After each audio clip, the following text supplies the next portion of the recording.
On pensait que cela n'arrivait qu'aux autres, jusqu'au moment où cela arrive. Mais avant que cela n'arrive, la première violence fait déjà basculer la relation vers quelque chose de nouveau. Il y a un avant et il y a un après. Avant la première violence, la relation reposait sur une certaine représentation de l'autre. On croyait connaître ses limites, ses valeurs. On croyait savoir jusqu'où il pouvait aller. Puis un jour, ce n'est pas une simple limite qui est franchie. C'est une frontière fondamentale, celle qui sépare le conflit de la violence, le désaccord de l'agression, la sécurité de l'insécurité. La violence ne change pas seulement l'ambiance de la relation, elle modifie la connaissance que l'on a de l'autre. Elle marque le moment où certaines certitudes disparaissent, où certaines protections cessent d'être évidentes et où la relation cesse d'être exactement celle qu'elle était jusque-là. Qu'elle soit verbale ou physique, la violence ne provoque pas seulement une blessure, elle apporte une information nouvelle sur la relation. Et cette information change la donne. Plus rien n'est tout à fait pareil. Même si on veut l'oublier, même si on se dit que c'était un accident, une erreur, une exception, même si l'autre regrette, pleure, promet, quelque chose a définitivement changé. Une première violence ne se résume pas à un geste ou à une parole. Elle est un événement qui transforme la relation de l'intérieur. Elle introduit une insécurité qui n'existait pas avant. La preuve que les limites peuvent être franchies. La preuve que l'amour ne protège pas de tout. La relation devient imprévisible. Aujourd'hui, dans les élans du cœur, nous allons explorer ce que révèle une première violence. Non pas seulement ce qu'elle détruit, bien que ce soit immense, mais aussi ce qu'elle nous apprend sur la relation, sur l'autre et sur nous-mêmes. Je suis Fatem Zahra Alami, attentive à ces moments où tout bascule sans prévenir, où le monde intérieur se fissure, où la confiance se déchire et où ce que l'on pensait n'arriver qu'aux autres finit par devenir une réalité personnelle.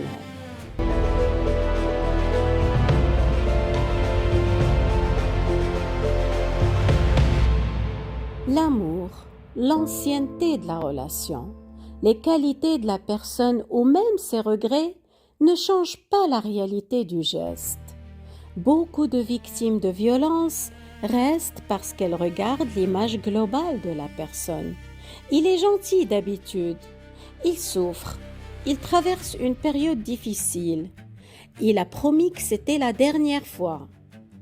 Pourtant, ce qui rend une première violence si déterminante n'est pas le déclencheur qui l'a provoquée, c'est ce qu'elle révèle. Dans une relation saine, certaines frontières sont considérées comme non négociables. Le respect fondamental de l'intégrité de l'autre, la sécurité, la confiance, la dignité, la protection mutuelle. On peut être en désaccord, on peut être frustré, blessé ou en colère, mais certaines limites demeurent intactes. La violence franchit précisément l'une de ces frontières fondamentales. C'est pour cela qu'elle ne peut pas être réduite à une simple dispute plus intense que les autres. Elle marque le passage d'un registre à un autre, celui de la sécurité à l'insécurité, du conflit à l'agression, du désaccord à l'atteinte à l'autre.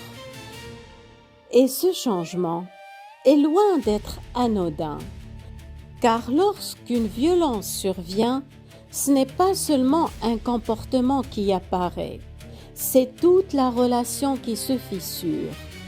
Avant la première violence, on n'imaginait pas que l'autre pourrait transgresser des limites que l'on pensait infranchissables. On pensait que l'amour, la proximité, l'histoire commune protégeraient. Puis la violence a eu lieu et cette certitude s'est effondrée. Le regard sur l'autre se transforme. On ne voit plus seulement la personne qu'on aimait. On voit aussi celle qui a fait mal, celle qui a franchi la limite, celle qui a révélé un visage effrayant qu'on ne connaissait pas. Une première violence révèle que les valeurs que l'on croyait partagées ne l'étaient pas, que certaines choses n'étaient pas aussi solides qu'on le pensait. Ce n'est plus seulement ce qu'il ou elle m'a fait, c'est ce qu'il ou elle est devenu à mes yeux. Et ce regard nouveau, souvent, ne se retourne pas complètement. C'est pourquoi même en pardonnant, quelque chose s'est déjà cassé et qui ne revient plus comme avant. Ce quelque chose est souvent difficile à nommer parce qu'il ne s'agit pas seulement d'une émotion ou d'un souvenir. Il s'agit de la structure même du lien. Même si la relation continue, elle ne repose plus sur la même sécurité. Le respect n'est plus évident. La dignité a été atteinte. La confiance, une fois fissurée, ne redevient jamais tout à fait intacte. Là, on n'est plus dans « est-ce qu'il recommencera ?» On est dans « qu'est-ce qui a été irréversiblement altéré le jour où cette violence est devenue possible ?» Le corps sait désormais que cette personne peut devenir une source de danger. Et cette connaissance ne disparaît pas avec les excuses. Elle change la manière d'habiter la relation.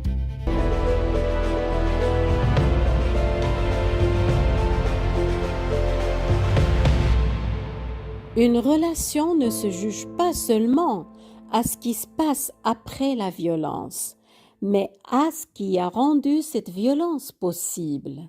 C'est là que se trouve la question centrale.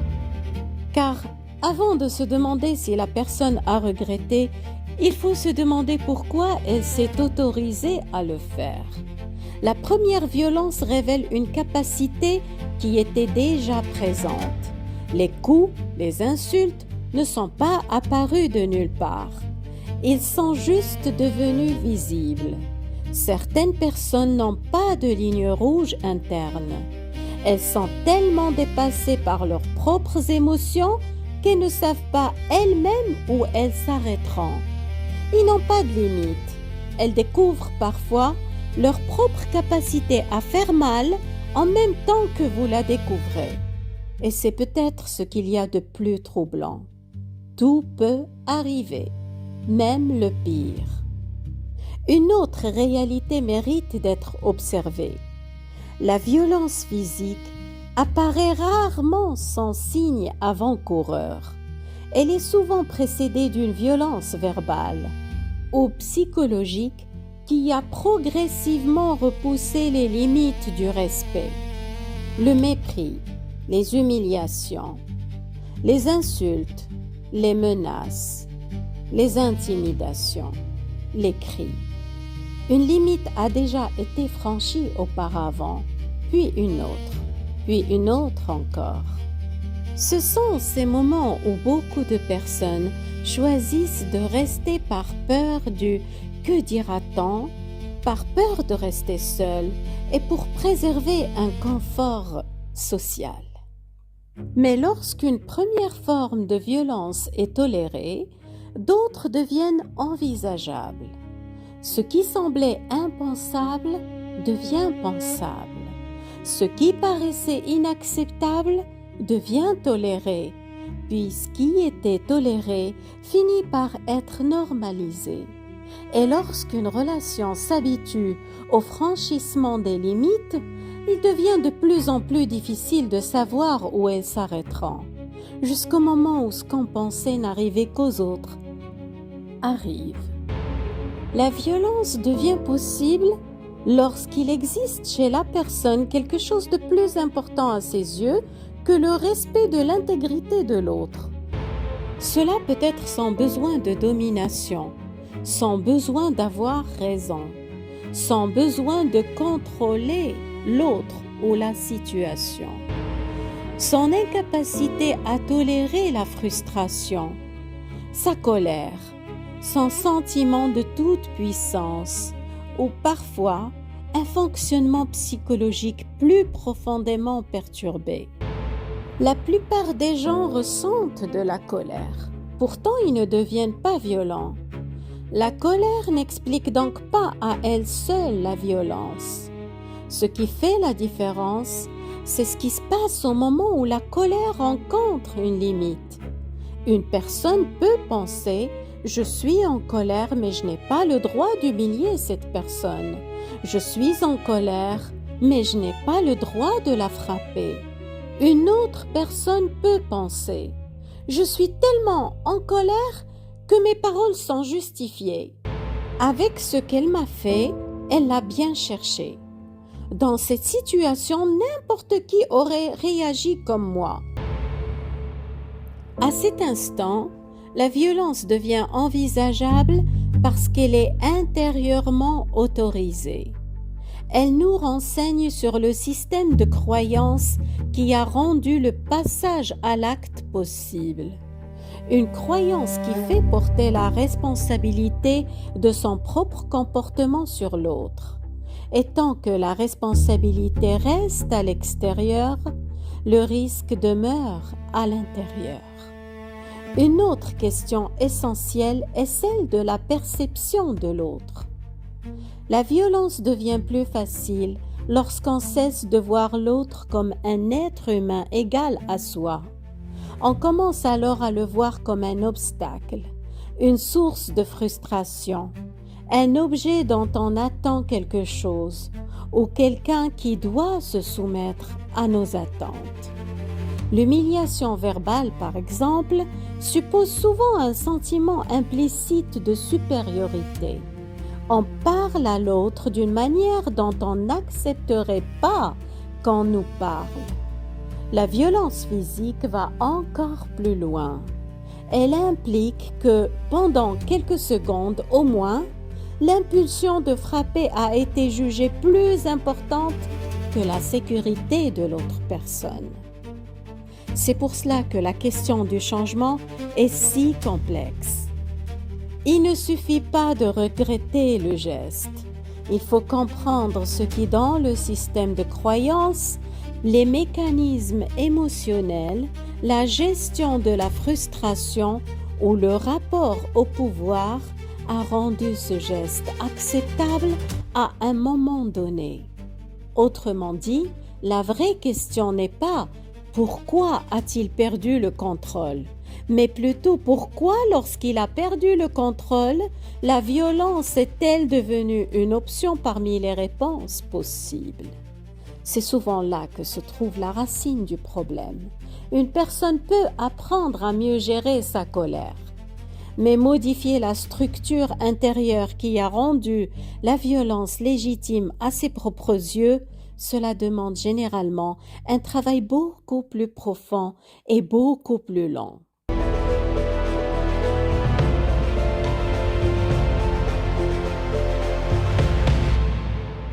Beaucoup de personnes restent quand même après une première violence, parce que c'était la première fois, parce qu'on veut croire que ce ne se reproduira pas, parce que l'autre regrette, pleure, promet, parce qu'on l'aime malgré tout, parce qu'on a construit une vie ou des rêves ensemble, parce que partir, c'est tout détruire, le quotidien, les projets, l'histoire, alors que rester, c'est espérer que tout redevienne comme avant.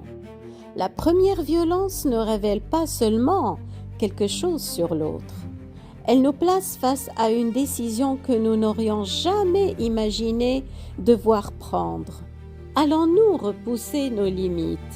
Normaliserons-nous ce qui nous paraissait auparavant inacceptable? Ferons-nous confiance à l'espoir plutôt qu'à la réalité? Beaucoup de personnes qui restent après une première violence ne sont ni naïves ni faibles. Elles espèrent, elles croient sincèrement que la situation va s'améliorer. Et il est important de comprendre une chose. Les personnes dont on entend parler plus tard dans les faits divers, les plus tragiques, n'ont généralement pas commencé leur histoire au moment du drame. Elles aussi ont connu une première fois. Elles aussi ont entendu des excuses. Elles aussi ont voulu croire que cela ne se reproduirait plus. Elles aussi ont pensé que la situation n'irait pas plus loin. Personne ne reste dans une relation en imaginant qu'elle se terminera par une tragédie. On reste précisément parce qu'on croit que cette tragédie n'arrivera jamais. Et c'est là que se trouve toute la difficulté. Car lorsqu'une première violence survient, personne ne peut savoir avec certitude jusqu'où elle peut aller.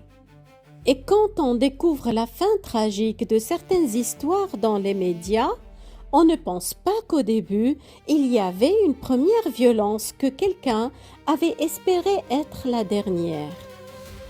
Une autre conséquence de rester après une première violence est l'effacement progressif de la personne qui subit. Pendant que l'autre promet de changer, la personne qui subit la violence vit des conséquences bien réelles. Son corps se souvient, la peur s'installe, l'hypervigilance devient une habitude. Elle surveille les signes, anticipe les réactions, pèse ses mots et ne se sent plus en sécurité, même dans les moments calmes. Sa confiance se fissure, en l'autre bien sûr, mais aussi en elle-même. Elle se demande si elle n'exagère pas, si elle n'est pas trop sensible, si ce n'est pas de sa faute. Le doute s'installe. Elle s'isole parfois, par honte, par peur du jugement, parce qu'elle ne veut pas inquiéter ses proches, parce qu'elle a peur qu'on lui dise « Pourquoi tu restes ?» Elle s'épuise. La relation lui demande une énergie folle, juste pour tenir, juste pour éviter la prochaine crise, juste pour maintenir un semblant de normalité. Rester après une violence, ce n'est pas donner une chance, c'est souvent s'engager dans un processus d'effacement de soi, où l'on se réduit pour ne plus déclencher l'autre, où l'on apprend à ne plus exister pour ne plus être blessé. C'est une adaptation de survie. Alors on se réduit, on parle moins, on demande moins, on espère moins, on devient plus petit, plus discret, plus silencieux. Ce n'est pas une preuve de faiblesse, c'est une réponse normale à un événement anormal. Mais cette adaptation a un coût. Elle éloigne de soi. On ne sait plus très bien ce qu'on veut, ce qu'on ressent, ce qu'on mérite. On a appris à s'éteindre pour que la relation tienne. Et souvent, c'est là que la relation devient invivable, bien avant que la violence ne se répète. C'est là que la question change. Ce n'est plus « est-ce que je dois partir ou rester ?» C'est « est-ce que je peux continuer à vivre comme ça? Est-ce comme ça que je voudrais vivre ma vie ?» Ainsi, une première violence nous apprend aussi des choses sur nous-mêmes et nous apprend où sont nos limites. Quelle est notre relation à nous-mêmes? Portons-nous en nous assez d'estime de soi pour se retirer d'une relation qui ne nous respecte pas? Parfois, on ne savait pas jusqu'où on pouvait accepter, jusqu'où on pouvait s'effacer.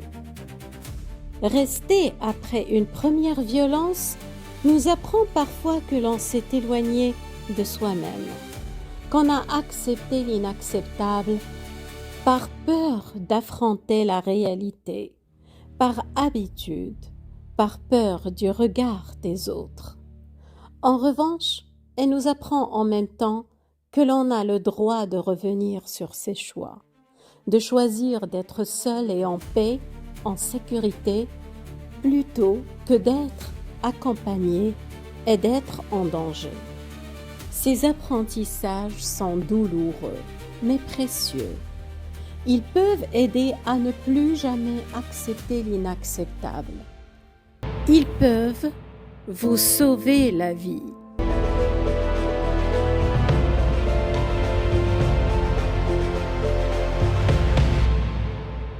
Une relation ne repose pas uniquement sur l'attachement. Elle repose aussi sur la certitude de pouvoir exister auprès de l'autre sans craindre d'être humilié, méprisé, terrorisé ou agressé. Lorsque cette certitude est atteinte, la relation change de nature. Une première violence n'est jamais anodine. Elle ne disparaît pas avec le temps. Elle ne s'efface pas sous les excuses. Elle est un événement qui transforme la relation, qui révèle des failles structurelles, qui introduit un doute, une insécurité. Vivre avec une personne qui ne se contrôle pas, c'est rouler dans un véhicule dont le système de freinage ne fonctionne pas.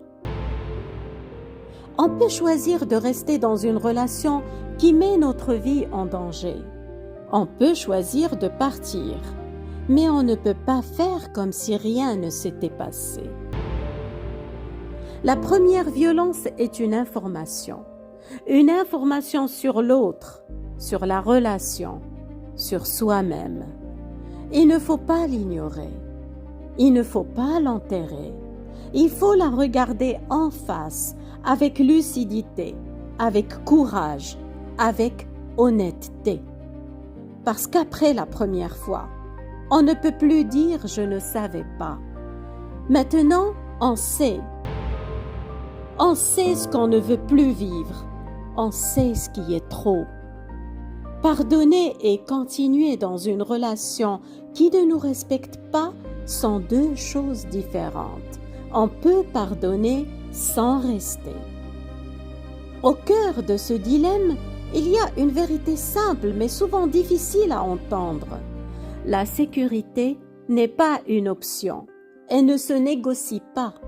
On ne peut pas échanger sa sécurité contre des excuses, contre des larmes, contre des promesses. On ne peut pas la suspendre à l'espoir qu'un jour, peut-être, l'autre changera. Parce que pendant qu'on attend, on subit. On met notre vie en danger. Pendant qu'on espère, on s'épuise. Pendant qu'on donne une chance de plus, on risque sa santé, son équilibre, sa vie. Aimer ne signifie pas tout accepter. L'amour ne devrait jamais être une excuse pour la violence. L'amour ne violente pas, n'humilie pas, ne tue pas. Vous méritez une relation où vous n'avez pas à craindre pour votre sécurité, où vous n'avez pas à marcher sur des œufs, où vous n'avez pas à vous réduire pour éviter la prochaine explosion. Vous méritez d'être en sécurité. Pas demain, pas si l'autre change. Aujourd'hui, maintenant. Une première violence ne nous dit pas forcément ce qui arrivera ensuite, mais elle nous dit avec certitude que quelque chose de tragique est désormais possible. Et cette information mérite d'être prise au sérieux. Prenez bien soin de vous.